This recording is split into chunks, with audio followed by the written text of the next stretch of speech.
नमस्कार, खबरों की खबर में आपका स्वागत है। एक भ्रष्ट आतंकवादियों का साथ देने वाला पुलिस ऑफिसर दो आतंकवादियों के साथ पकड़ा जाता है और देश की राजनीति में तूफान आ गया।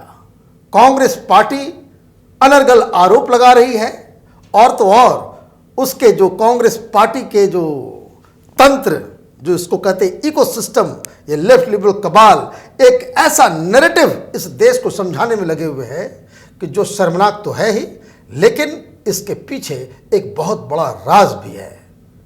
हम आपको पाकिस्तान के संसद में जो एक कमेटी है उसके कुछ दस्तावेज आज पेश करने वाले हैं, जिसको देख के आपको समझ में आ जाएगा कि दरअसल ये पाकिस्तान की भाषा, ये लेफ्ट लिबरल कबाल, ये जो विरोध कर रहे हैं सीए का, और कांग्रेस पार्टी क्यों लगातार बार बार पाकिस्तान की भाषा बोलती है।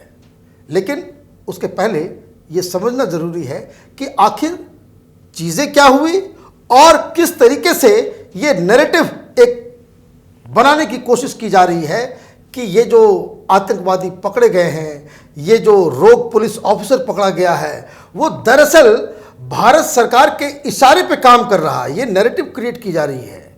अब घटना क्या हुई तो कश्मीर में दो आतंकवादी पकड़े जाते हैं और खुलासा ये होता है कि ये दोनों आतंकवादी को जम्मू कश्मीर पुलिस का एक डीएसपी देवेंद्र सिंह नाम का, वो उसे दिल्ली लेकर के आ रहा था। अब ये देवेंद्र सिंह को बहुत सारे अवार्ड्स वगैरह मिले हुए हैं, मोदी सरकार की तरफ से मिले हुए हैं। तो जैसे ये पकड़ा जाता है वैसे ही कांग्रेस पार्टी की तरफ से एक प्रेस कॉन्फ्रेंस की जाती है और इमीडिएटली ये बहुत सारे सवाल दाग दिए जाते हैं। ये देवेंद्र सिंह कौन है, इसका पुलवामा से क्या रिश्ता है, इसका संसद हमले से क्या रिश्ता है। कांग्रेस पार्टी से कमांड आ गया और ये जो इकोसिस्टम है, जो सोशल मीडिया में और मीडिया में, इन लोगों ने एक कहानी गढ़नी शुरू कर दी। उन्होंने क्या कहानी बताई उस पर मैं आऊँगा, लेकिन पहले देवेंद्र सिंह कौन है इसको समझना जरूरी है। ये एक रोग, भ्रष्ट और गद्दार पुलिस ऑफिसर है जिसने अपने वतन के साथ तो गद्दारी की ही है, जम्मू कश्मीर और वो वर्दी जो वो पहनता है उसका भी उसने बाकायदा उसके साथ उसने मजाक किया है। ये कई दिनों से पुलिस के नज़रों में था, हर बार ये बसता चला आ रहा था और इस पे पुलिस ही नहीं, जब जेके पुलिस ही नहीं बल्कि सारी खुफिया एजेंसीज की नज़र थी। पिछले एक महीने से इसका फ़ोन कॉल रिकॉर्ड किया जा रहा था और जब फ़ोन कॉल के रिकॉर्डिंग के दौरान जब उनको समझ में आया कि ये दो आतंकवादियों को दिल्ली लेकर के जा रहा है, तब उसके साथ ये वाकया हुआ। उसकी गाड़ी को रोका गया और जब वो उसको रोका गया तो वो अपना वो डीएसपी होने का वो अपना तैश दिखाने लग गया। लेकिन वहाँ पे डीआईजी अतुल गोयल स्वयं मौजूद थे, जिसको देखते ही इसकी हवाई उड़ गई और गोयल साहब ने उनसे यही कहा कि ये तुम कैसे कर सकते हो, आतंकवादियों के साथ साठ-गांठ करके इस देश में हमला और ये इस तरह के काम में तुम कैसे लिप्त रह सकते हो। और वो शख्स पकड़ा गया। अब दो तीन बातें क्लियर होनी चाहिए। ये एक रोग पुलिस ऑफिसर था जो आतंकवादी संगठनों के साथ मिलके गद्दारी कर रहा था, पैसे ले रहा था और पुलिस को पे इसको पहले से ही शक था। इसलिए सारी एजेंसियां, सिर्फ जेएनके पुलिस ही नहीं, सारे लोग इस पर नजर रख रहे थे और इसके जरिए एक कोवर्ट ऑपरेशन के तहत इसको पकड़ा गया। अब पकड़ते ही कांग्रेस पार्टी के पेट में दर्द हो गया। अब उन्होंने क्या कहा, वो अपनी थ्योरी दे दी, भाई कौन है, तो पुलवामा के साथ क्या रिश्ता है। तो और शाम तक ये जो कांग्रेस के जो इकोसिस्टम में जो नैरेटिव मेकर्स हैं, जो देश में अफवाह फैलाने का काम करते हैं, उन्होंने कांग्रेस के इस आरोप को सच बताने के लिए कहानियां गढ़ना शुरू कर दी। अब देखिए, उन्होंने कहा कि भाई इसका क्या रिश्ता है, ये दिल्ली क्यों लाया जा रहा था। पहली थ्योरी, क्योंकि दिल्ली के अंदर प्रोटेस्ट चल रहा है और दिल्ली में चुनाव होने वाले थे और इसलिए ये दोनों आतंकवादी को दिल्ली इसलिए लाया जा रहा था ताकि वो यहाँ पे कोई आतंकवादी घटना को अंजाम दे सके, जिससे वोट पोलराइज हो जाए और बीजेपी को फायदा हो जाए, ये कांग्रेस थ्योरी दे रही है, सीधे सीधे नहीं कांग्रेस पार्टी, लेकिन कांग्रेस पार्टी की तरफ से वो सवाल पूछ रहे हैं कि आपको समझना होगा कि क्या उसके तार थे, क्या साजिश थी, किस तरीके से। अब इन लोगों से ये पूछा जाना चाहिए कि भाई आप तो थ्योरी दे दिए कि सरकार शायद इसके पीछे दिल्ली में कोई हमला करवाने वाली थी, इसलिए उन दोनों को दिल्ली लाया जा रहा था इलेक्शन में फ़ायदा उठाने के लिए, और उसके बाद मुसलमान को बदनाम कर दिया जाता, इस्लामिक आतंकवाद का वो खड़ा कर दिया जाता। अकल कहीं और बेच दिया है क्या आप लोगों ने? ये जो लेफ्ट लिबरल कबाल के अब तक इस देश में जो है ज्ञान बांटते फिरते हैं, अरे भाई इसको पकड़ा कौन? पकड़ा कौन? जेएनके पुलिस पकड़ी ना। किसके साथ मिलकर पकड़ी? तो बाकी सारी जो खुफिया एजेंसी के साथ मिलकर पकड़ी। अगर सरकार के ऊपर आपका इशारा है कि यहां पे दिल्ली में सरकार ही कुछ करवाने वाली थी, तो वो पकड़ती नहीं। ये सवाल, ये आप झूठ बोल देंगे इस तरीके से देश को बदनाम करने के लिए। अब देखिए दूसरी थ्योरी क्या आई कि ये आदमी तो पहले से ही इस तरह से काम कर रहा था, क्योंकि जब ये पुलवामा हुआ था तो पुलवामा के समय ये पुलवामा का डिप्टी एसपी था, वहां पे भी उसकी नियुक्ति थी, और हो न हो इसका रिश्ता हो। और आपको याद होगा पाकिस्तान ने जब ये पुलवामा अटैक हुआ था तो ये कहा था कि भाई सरकार ही वहां पे उसने कर दिया था। और कल मैं देख रहा था ये कांग्रेस के पैसे पे पलने वाले कुछ एक्सपर्ट्स और पत्रकार वो ये कह रहे थे कि हमारे पास ये चिट्ठी देखिए, ये बीएसएफ की चिट्ठी है, ये सीआरपीएफ की चिट्ठी है, कि वो मांग कर रहे थे सरकार से कि उन्हें एयरलिफ्ट किया जाए, लेकिन सरकार ने इनकी बात नहीं मानी, उनको सड़क से जाने दिया। और इसलिए ये पूरा प्री प्लान धमाका जो है ये सरकार ने करा। ये इस तरह के अफवाह फैला करके ये देश की जनता को गुमराह करने में लगे हुए हैं। एक सवाल मैं पूछना चाहता हूं, अगर ये देश हमारा है, ये पूरी टेरिटरी हिंदुस्तान की है, तो वहां आर्मी का मूवमेंट, बीएसएफ या पैरामिलिट्री का मूवमेंट डर के मारे हम एयरलिफ्ट से करेंगे? फिर वो देश ही कैसा है कि जहां की सड़कों पे हमारे सैनिक फ्रीली मूव नहीं कर सकते? इस सवाल का कोई जवाब देगा?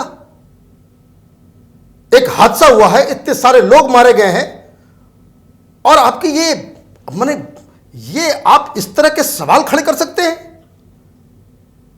इस तरह के सवाल कौन खड़ा कर रहा था? तो इस तरह का सवाल पाकिस्तान खड़ा कर रहा था। जैसे ही पुलवामा अटैक हुआ था पाकिस्तान ने कहा भाई हमारा कोई रिश्ता नहीं है, they are local boys, local लोग हैं, भारत ने ही करवाया है इसको। मोदी ने चुनाव जीतने के लिए पुलवामा हमला करवाया। ये मुसलमानों के बीच ये प्रोपेगेंडा आज भी चल रहा है, आपने कह दिया। तो ये तो पुलवामा अटैक में आपने जिस तरह से, आप देखिए ये कहानी किस तरह से ट्विस्ट कर रहे हैं, सारी चीजों को नैरेटिव किस तरह से क्रिएट कर रहे हैं, और तो और कहानी क्या गढ़ रहे हैं कि ये जो संसद अटैक हुआ था उसमें भी ये देवेंद्र सिंह इन्वॉल्व था। वो कैसे था? तो वो जो अफजल गुरु जिसकी फांसी हुई उसका एक कबूलनामा है, वो बकायदा दिखा रहे हैं कि ये देखिए इन्वेस्टिगेटर, ये सारी चीजें नेट के ऊपर है, प्रोपेगेंडा मटेरियल जो इस्लामिक संगठन के द्वारा किया जा रहा है, पाकिस्तान के द्वारा किया जा रहा है। तो वो बता रहे हैं कि वो अपना जब इंट्रोगेशन जब हो रहा था तो अफजल गुरु ने बताया था कि ये देवेंद्र सिंह नाम का एक शख्स था जिसने एक मोहम्मद नाम के एक शख्स को हमें मिलवाया था और कहा था कि दिल्ली में उसके लिए किराए का मकान दिलवाया जाए और फिर उसको एक गाड़ी मुहैया कराई जाए, हमने करा दिया, और ये वो पूरी कहानी। और इसलिए कांग्रेस पार्टी अभी पूछ रही है, सुरजेवाला ट्वीट करके पूछ रहे हैं कि देवेंद्र सिंह का पार्लियामेंट हमले पे क्या रिश्ता है। अरे सुरजेवाले साहब और कांग्रेस के सारे लीडर्स, राहुल गांधी, अगर इतना ही आप अक्लमंद थे, इतना ही कलेजा आपका जो है वो दर्द कर रहा है अफजल गुरु के लिए, तो आपकी तो सरकार थी, आपने क्यों नहीं उसको इन्वेस्टिगेट किया? क्यों आपने, आपके हिसाब से बेकसूर जो लेफ्ट लिबरल कबाल, ये जेएनयू वाले जो कहते हैं जो जुडिशियल किलिंग हो गई अफजल गुरु की, तो आपने क्यों नहीं उसे मदद की? रात के अंधेरे में बिना बताए हुए आपने बिना फैमिली को इन्वॉल्व किए हुए चिदम्बरम ने क्यों से फांसी पर लटका दिया? बड़ी ज्यादती कर दिया आपने। गलती आपकी और कहानी आप ये चलाएंगे। अफजल गुरु की फांसी तो मोदी सरकार से पहले हुई ना, और रात के अंधेरे में हुई, बिना बताए हुए। उसकी डेड बॉडी को भी आपने नहीं दिया। लेकिन अब आपको एक नया नैरेटिव क्रिएट करना है, तो आप इस तरह की जो कह सकते हैं बेतुकी बातें, निराधार आरोप आप लगा रहे हैं। अब सवाल यह उठता है कि यह क्या कोइंसिडेंस है? क्या यह कोइंसिडेंस है कि जब भी कोई मसला हिंदुस्तान के अंदर में होता है तो ये वामपंथियों का ये जो इकोसिस्टम है, ये जो पूरा का टुकड़े टुकड़े गैंग जो है और कांग्रेस पार्टी, ये पाकिस्तान की भाषा क्यों बोलते हैं? क्या कारण है? ये बार बार हम लोग बोलते हैं, लेकिन ये समझ में नहीं आता कि दरअसल ये कारण क्या है। एक कारण मैं बताता हूं। ये आप एक रिपोर्ट देख रहे हैं अपनी स्क्रीन पे। ये रिपोर्ट है पाकिस्तान की सेनेट के द्वारा। देखिए नीचे लिखा हुआ है सेनेट ऑफ पाकिस्तान अक्टूबर 2016, मतलब मोदी साहब के आने के बाद ये रिपोर्ट तैयार की गई। क्या ये रिपोर्ट? ये रिपोर्ट जो है पाकिस्तान की सेनेट ने, इसका क्या हेडिंग लिखा हुआ है? Policy guidelines in view of the latest situation developing between India and Pakistan. Hindustan और पाकिस्तान के रिश्ते जिस तरह से बदल रहे हैं और जिस तरह का चीज हो रहा है मोदी के आने के बाद, और जिस तरह से मोदी पाकिस्तान को बर्बाद करना चाहता है, उसके लिए इन लोगों ने एक कमेटी बनाई और उस लोगों ने एक स्ट्रेटजी तैयार की कि भाई आखिर हम मोदी के मुकाबला दरअसल करें तो करें कैसे। उस पर यह रिपोर्ट बनी। रिपोर्ट वहां से लीक हो गई, नेट पे आ गया ये, और हमने जब उसको पढ़ना शुरू किया तो आप देखिए इसमें बहुत सारी चीजें लिखी हुई है कि इसमें कौन है नहीं है वो नीचे, लेकिन जो पॉलिसी गाइडलाइंस है कि भाई आखिर कमेटी ने क्या रिकमेंड किया, तो जो पॉलिसी गाइडलाइंस है वो उसको जरा गौर से देखिए। पॉलिसी गाइडलाइंस का जो है दूसरा पॉइंट जो है उसमें लिखा हुआ है, a media coordination committee MCC be constituted including selected journalists plus representatives of Foreign Office, Ministry of Information, Parliament, Intelligence to prepare fact sheet and a counter propaganda campaign against India and to design and promote media strategy for continually highlighting the Kashmiri freedom struggle। अब आप समझिए कि पाकिस्तान में एक committee बनाई गई जिसमें senate के लोग हैं, इंटेलिजेंस के लोग हैं, फॉरेन ऑफिसर्स हैं, और सिर्फ कमेटी नहीं बनी, उसमें पैसा भी डाला गया। उनका काम क्या होगा? वो हिंदुस्तान के खिलाफ जो है ये कंटिन्यूअस प्रोपेगेंडा करना। अब पॉलिसी गाइडलाइंस के तीसरे पॉइंट को देखिए, क्या लिखा हुआ है? There should be periodical / regular special briefing for the foreign media. Foreign media का मतलब India. And social media should also be utilise for publicising Jammu and Kashmir issue. ये आज़ादी आज़ादी के जो नारे लग रहे हैं ना, ये उसका नतीजा है कि लगातार वहाँ से आदेश आते हैं, रेगुलर ब्रीफिंग दी जाती है, और इसलिए ये लोग यहाँ पे तमाशा करते हैं। अब इसके छठे पॉइंट को देखिए, क्या लिखा हुआ है? The government should higher. आप हायर करेंगे किसको? International lobbyist and strategic communication firms. बिक गए सारे लोग, बिक गए।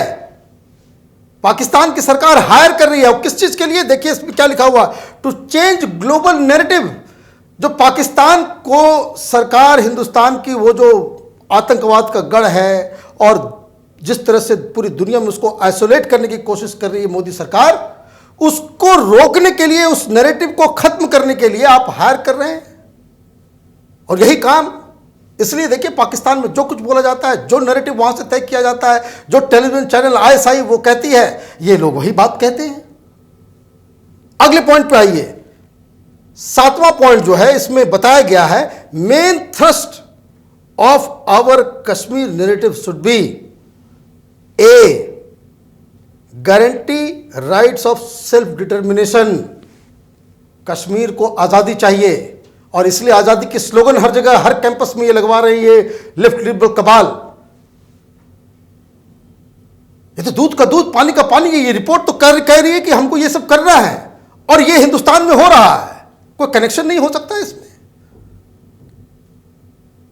पत्रकार बन के फिरते हैं सब लोग, सवाल पूछने की आजादी। ये तो सवाल क्या पूछ रहे हैं, ये तो डायरेक्ट पता चल रहा है कि पाकिस्तान में एक पॉलिसी बनी है, इंटरनेशनल जर्नलिस्ट और फर्म्स को, ओपिनियन मेकर्स को खरीदा जा रहा है कि वो पाकिस्तान का जो नैरेटिव है दुनिया के सामने रखे, और ये काम चल रहा है।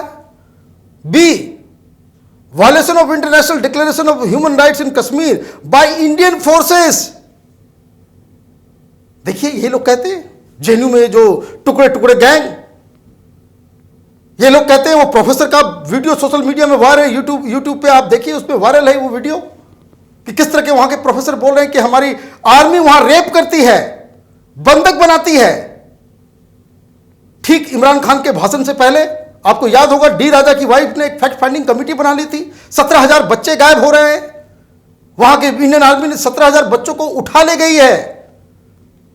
वही बात, वही नैरेटिव यूएन के भाषण में इमरान खान बोल रहे थे। क्या कर रखा है आपने इस देश को। अगला पॉइंट देखिए, यह 8वां पॉइंट है जिसमें क्या लिखा हुआ है, India's own fault lines in their alienated Muslim, Sikh, Christians and Dalits as well as the growing Maoist insurgency be highlighted. India के फॉल्ट लाइंस जो हैं, फॉल्ट लाइंस का मतलब कि हिंदुस्तान के समाज में, देश के अंदर जो डिवीजन जो है उसको बाकायदा हाईलाइट करना है। यहां के मुसलमान, दलित, सिख, क्रिश्चियंस, इन लोगों के जो डिफरेंसेस हैं उसको हाईलाइट करना है। और कैसे? Maoist insurgency. मैं बार बार कहता आ रहा हूं कि ये जो नक्सली हैं, ये अर्बन नक्सल्स हैं, ये पाकिस्तान के पेरोल पे हैं। ये दस्तावेज, ये कोई हिंदुस्तान में बनाया गया दस्तावेज नहीं है, ये पाकिस्तान के सीनेट के वेबसाइट पे ये अवेलेबल है। वहां के मीटिंग में क्या फैसला लिया गया, किस तरह से कमेटी बनाई गई, किस तरह से वहां पे फॉरेन जर्नलिस्ट और कम्युनिकेशन फर्म्स को हायर किया जा रहा है। आगे देखिए इसमें ये क्या बात है और उसमें क्या किया जा रहा है कि हिंदुस्तान में किस तरह से ये करेंगे। देखिए line, Modi and his RSS ideology of Hindutva should be targeted. अब देखिए, हिंदू से आजादी, हिंदुत्व से आजादी, आरएसएस की कब्रगाह खो देंगे, ये सारा चीज तो वही है।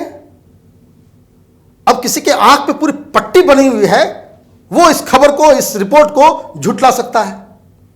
ये तो दूध का दूध पानी का पानी है। ये कह रहे हैं कि हिंदुस्तान में जो मुसलमान हैं, जो दलित हैं, ये देखिए मीम और भीम के नारे ये लोग लगाते हैं, सब हार्ड लोग हैं। 9th पॉइंट जो इस कमिटी ने बताया, comprehensive outreach to those segments of Indian public opinion which are opposed to Modi's extremism and anti-Pakistan policy, including political parties, media, civil society organization and human rights group। अब और क्या बचा रह गया? ये रिपोर्ट साफ साफ कह रही है कि वहां हिंदुस्तान में कुछ पॉलिटिकल पार्टीज जो मोदी के खिलाफ है, मीडिया जो मोदी के खिलाफ है, सिविल सोसाइटी मतलब एनजीओस और जो ह्यूमन राइट्स ग्रुप, ये जो रिपोर्ट्स फैक्ट फाइंडिंग कमेटी वगैरह बनाते हैं, आपका ये रिपोर्ट दरअसल विस्फोटक रिपोर्ट है। और आपने ये सारा कुछ अब ये कनेक्शन, ये ऐसे नहीं हवा में कहा जा रहा है कि भाई ये देशद्रोही है, देशद्रोही है, ये छाती पीटते हैं कि हम सच बात करते हैं, अधिकारों की बात करते हैं, आजादी की बात करते हैं, तो आप हमें देशद्रोही बता रहे हैं। ये रिपोर्ट का क्या जवाब देंगे ये लोग? इस रिपोर्ट का क्या जवाब देंगे? इसका एक 18वां पॉइंट है कि international conferences on Kashmir should be organised, supported and amplified. ये जेएनयू में क्या हो रहा है? पैसे कहां से आ रहे हैं? ये फाइव नेटवर्क क्या है? ये सारे लोग आप इस जो पाकिस्तान की जो ये खुफिया रिपोर्ट है, जो वहां की सीनेट, वहां की सरकार वो साफ साफ कह रही है कि हम हायर करेंगे, पैसे देंगे, हम खरीदेंगे पॉलिटिकल पार्टीज को, मीडिया को, ओपिनियन मेकर्स को, एनजीओज को, यही लोग झंडा उठा रहे हैं। कल मेरी एक आईबी ऑफिसर से बात हुई, उन्होंने क्या बताया मालूम है? उन्होंने बताया कि ये जो फोन टेप्स हो रहे हैं और जो इन लोगों की जो बातचीत जो पकड़ी जा रही है, उससे एक बात समझ में आ रही है कि इवन जो मस्जिद से ये लोगों को बताया जाता है कि जो हंगामा करना है, टायर्स जलाने हैं, आग लगाना है, पथराव करना है, नारेबाजी जो करनी है, उसमें आज़ादी होना ज़रूरी है। उसमें फ्री कश्मीर, पैसे तो वहीं से आ रहे हैं पाकिस्तान से, इसलिए फ्री कश्मीर का पोस्टर वहां होना लाजमी है। और तो और एक बहुत मजेदार बात उन्होंने बताई। उन्होंने कहा कि इन लोगों को बकायदा ट्रेन किया गया है, बताया गया है कि आप कुछ भी करो, 50 ही हो, कोई दिक्कत नहीं है, लेकिन विजुअल अच्छा बनना चाहिए ताकि मीडिया आपको दिखाए। और जितना आप मीडिया में दिखोगे, बाकी फिर जिस तरह से हिंदुस्तान में इन लोगों ने खरीद रखा है, उसी तरह से वॉशिंगटन पोस्ट है, न्यूयॉर्क टाइम्स है, वो स्टोरी पर, ये पूरा सर्किल जो है वो पूरा बनके तैयार है। और कांग्रेस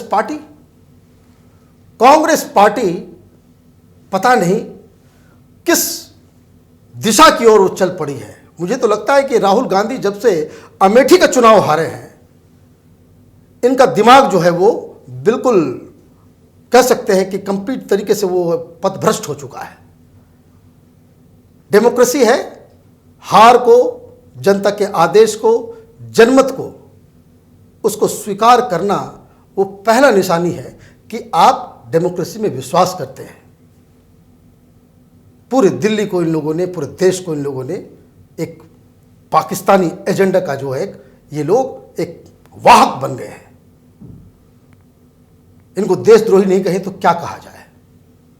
जो लोग इस वीडियो को देख रहे हैं, वीडियो थोड़ा लंबा है लेकिन ये ज़रूरी वीडियो है, इसको आप शेयर करें, जगह जगह तक पहुंचाएं, सारे लोगों से सवाल जवाब करें, अपने अपने व्हाट्सएप ग्रुप में इसका लिंक शेयर करें और ये बताएं ये हकीकत, ये सारा का सारा इस देश के अंदर में जो बवाल मचा हुआ है और ये कांग्रेस पार्टी जो इस देश के अंदर करना चाह रही है, वो और कुछ नहीं, ये पाकिस्तान परस्त, पाकिस्तान के पैसे पे ये हिंदुस्तान के अंदर विभाजन का जहर बोने का काम कर रही है। आप देखते रहिए कैपिटल टीवी, हमारे वीडियोस को लाइक कीजिए, शेयर कीजिए और हमारे चैनल को सब्सक्राइब कीजिए। धन्यवाद।